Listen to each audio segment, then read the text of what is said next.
All right, YouTube, welcome back. Joe P here with Jessie C. So this is Colin's wife. She clearly is pregnant on her second child, so that's pretty awesome. She's also a physical therapist just like myself. So we are coming at you by popular demand with a couple quick hitters on pregnancy, things to avoid for pregnancy, movement modification, especially when it comes to Diastasis Recti.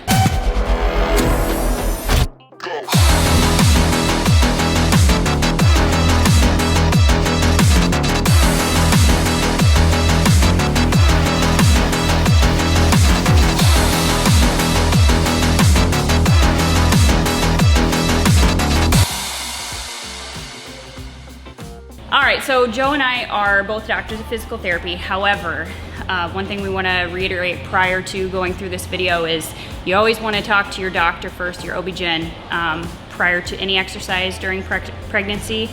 Generally, the consensus is if you were doing it prior to pregnancy, you're okay to continue. However, we want you to make sure you talk to your doctor first. Basically, we're not your doctor. You got to talk to your doctor. So trust us. Take what we're saying with a grain of salt here, because this is what we do for our job, but we're also not your medical doctors. Talk to them. The other thing that I want to kind of talk about going forward with this video is every single person is going to be different during their pregnancy, and every single pregnancy is going to be a little bit different as well. So my first pregnancy was definitely easier than the second one. There's a lot of movements that I've stopped a lot earlier during this pregnancy than I did in the first one. So you just got to listen to your body always, and make sure that you're not doing anything that's going to harm yourself. Diastasis recti, really important thing we have to talk on. It is extremely common. It happens in almost every single pregnancy. Basically what it is, it's the thinning of the wall right here, and so the muscles kind of separate just a little bit because you got a baby pushing out on you, right? So it's super common. We have a couple things that you're gonna wanna pay attention to, some of the things you have to avoid, and so here they are. The biggest things you want to avoid during pregnancy when you're exercising, obviously any type of abdominal pain at all, you want to stop whatever you're doing. That should be pretty obvious. The second thing is some doctors will have a heart rate cap. They will give you a cap for your heart rate during exercise. Not every doctor and not every pregnancy, but that's something that you want to pay attention to as well if your doctor has talked to you about that. The other thing is coning. Not everybody knows what coning is, but when you get in certain positions when you're pregnant, you will notice that your abdomen comes into a kind of a coned position, and we're going to show you guys what that looks like on some movements. If you notice that at all, you want to make sure that you avoid those positions or those movements that are causing that. All right, guys, first thing that we're gonna talk about is diaphragmatic breathing. It's extremely important. What you don't wanna be doing is chest breathing, having a lot of expansion. So Jessie's gonna give us 3 different positions on how you need to do this. The first one right here is seated. So what you're gonna do, put your hands right on your stomach like that, and then as you breathe, you wanna make sure that your hands expand, just like she's doing here, not necessarily your chest going up and down. And so that's a perfect example right there. So that'll be seated. The next position, I have Jessie roll onto her back, is the same exact thing. So you can put your hands right on your stomach there, and all you're gonna be doing, seeing those hands kind of expand as her stomach comes up and down. That's what you're looking for. Again, you can see kind of her chest isn't expanding. It's really all just her stomach there. And then the third position is going to be quadruped, which is basically hands and knees right here. So as you're looking, you're basically looking for this to expand down, and then right back up into that nice comfortable flat back position. Again, if it was more of her chest, can you show like a chest breathing? Yeah, it'd be more expansion that way and stuff going on with her neck. We do not want that. It should be all right through the stomach, just like this. So the diaphragmatic breathing, that's something that you should be adding in as part of your warm-up every day. You can do like 10 breaths in each position would be good. And that should just be used as your warm-up before class starts or even in the beginning of class. The other thing you really want to think about, not only the breathing, filling your belly, but when you exhale, we're just going to brace our abdomen slightly at the very end. So we're going to do the deep breath in and then exhale. And it's just a little brace of the abdomen where you're pulling your belly button in towards your spine. And that's going to be, those are really the things that are going to help to prevent that diastasis recti.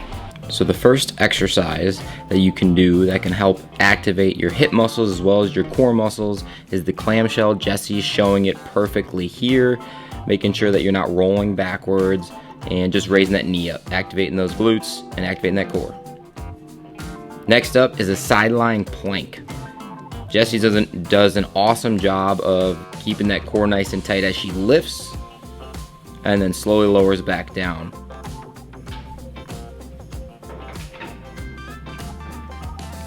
And if doing it just like that was too hard, you can always bend the knees. It'll just modify and make it a little bit easier for you.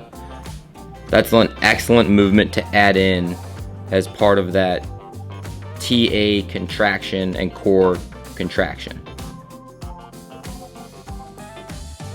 Now hands and knees here. Jessie's doing a bird dog, alternating arms. This is one of my favorite ones because it has adds a little bit of more of a complex movement in there for arms and legs. Now again, modifications of it, if the arms and legs are too tough, well, you can always just do either just the arms or just the legs. There's Jessie showing that right now of just the arms. And then your other option, just your legs. The goal of this exercise is to keep your back nice and flat the entire time.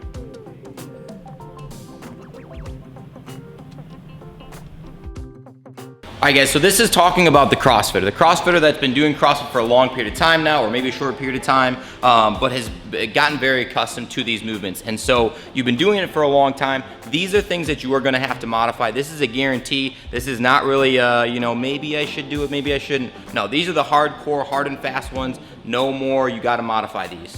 The time frame that you start to modify these may change based on your pregnancy. So my first pregnancy, some of these I was doing for a long time into my pregnancy.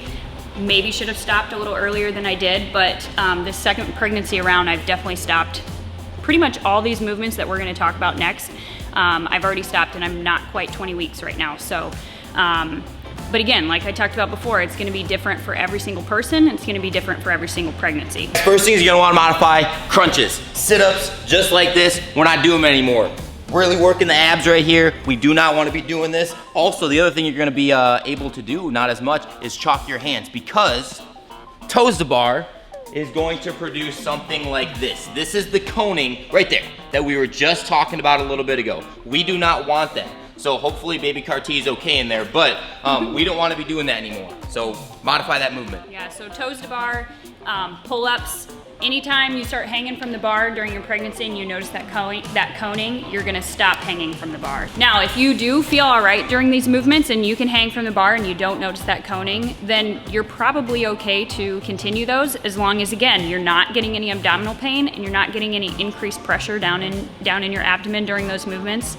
You're probably gonna be okay to continue. And make sure that you checked with your doctor. Also, at the same time, your owner of your gym does not wanna have a baby just come flying out while you're doing toes to bar. So make sure that you modify this. You gotta listen to your body right now. We don't want that baby just popping out. All right guys, let me tell you, running is great. It's an awesome workout. It burns more calories than most things. If you haven't seen our 10K challenge, we talk all about it in there. But if you can do it pain-free while you're pregnant, you're okay to do that. You're not gonna be running PR mile splits anymore, but running is one thing you have to pay attention to, because sometimes it feels great, sometimes it's painful. So that's the next movement. We gotta talk about other modalities like rowing. All right guys, the coning that we were just talking about a couple minutes ago, hanging from the bar, is present, boom, right at that last little bit when you're rowing. So the mid part of the rowing is fine, but when you get to that last bit, when you're leaning really far back, your abs have to fire really, really strong, and that's where you're gonna notice that coning. So if that's the case, this is probably gonna be a movement that you are gonna have to modify. Now, you can modify it by just not leaning back as far when you row. Obviously, you're not gonna get near as much power out of your row. It's gonna take a lot longer if you're doing this for time, for calories, or for a distance. But that is one modification that you can make. With my first pregnancy, I rowed a lot longer because I wasn't having that coning like I am this time around. And I just had to stop when I got to the point where my belly was so big that I couldn't reach forward anymore on the row. Everyone's favorite CrossFit movement, right here, the burpee. All the way down, all the way up, touch that belly nice and flat. Now, if I had a baby inside of me, I'd probably be smushing its head right to the side of the ground. Probably not a good idea. So an easy modification, a couple modifications, would be my partner in crime here, Jessie. She's gonna show a good one.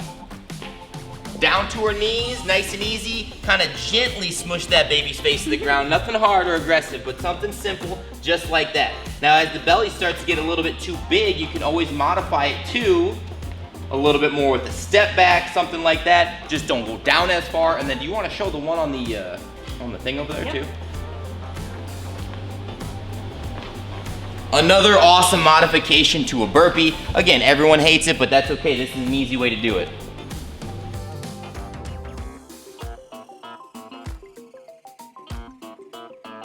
Another super common movement in CrossFit, the Olympic lift. Snatching in particular, ideally, you want to hit your hips as you're snatching. So this, another not great movement if you got a kid inside of you. So obviously you're gonna have to either modify this or you're gonna have to take this movement out. Like we talked about before, it's gonna really depend on how you feel. I stopped snatching at about 8 or 9 weeks during both my pregnancies, just because I didn't feel comfortable hitting that bar on my hips that low. Some women, they snatch as long as they can through pregnancy where they don't have to reach that bar around their belly anymore. And so it's really just gonna depend on you. Here you can see Jessie going through some clean and jerks. As long as that bar path is nice and straight, really don't see an issue with this being a problem. You know, once you have to kind of move around yourself, you know, a good view here of her hang cleans as well. But if the belly's in the way, probably going to be a problem. If your bar path starts looking like this, because you're way too pregnant, probably gonna have to start modifying soon. All right, but in all seriousness, another modification or movement pattern that you can change, especially if it's pull-up or toes to bar or whatever, is ring rows. You can make ring rows super challenging by elevating your feet or moving your feet forward or backwards. Yeah, Jessie's moving her feet a little bit further back. That'll make it a little bit easier for you. So just modify it, try it out. Also, ski erg. If you have the ability to ski erg or you have a ski erg, utilize it. It's an awesome tool. So one of my favorite and most common scales for toes to bar that I use is ball slams. We don't do these a whole lot. They're not programmed a whole lot at OC3, but it's a really good movement to get that full kind of extension into a flexion. So start here.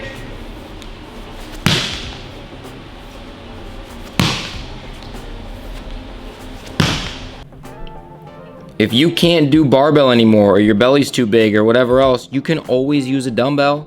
Check it out, Jessie's doing it right now. Some dumbbell snatches. Into some clean and jerks. Clean and jerks always a great option. If you have to, just drop down the weight. It still goes full all the way from the ground, flexion all the way up overhead into extension, which is really what you want, that full body workout anyways. You can modify it to a hang clean if you need to. Look at those beautiful reps. Great job, Jessie.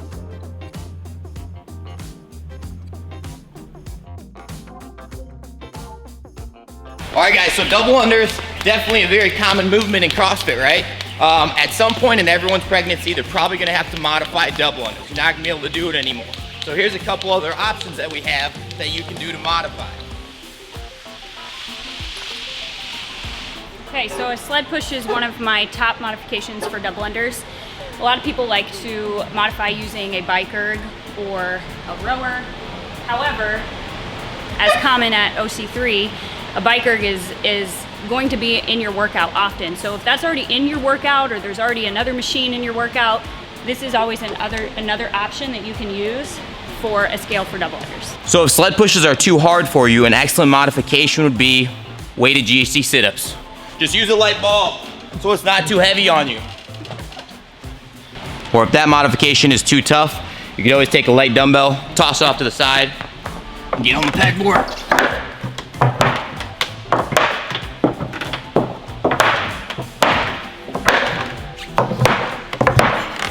Easy as that if you're pregnant. All right, guys, so for a little recap, we just want to say thanks for checking it out. Hopefully you've gotten a handful of modifications and movements and different things that you can continue to do, because these 9 months should not be a time off. They should be a time where you can continue to stay active, stay healthy, increase blood flow, which is going to help promote healing for the baby and growing of the baby and things like that. So, you know, take this Of course, with a grain of salt, of course, if you're having pain, we've given you different options that you can do. So make sure that you like, subscribe, check out other videos.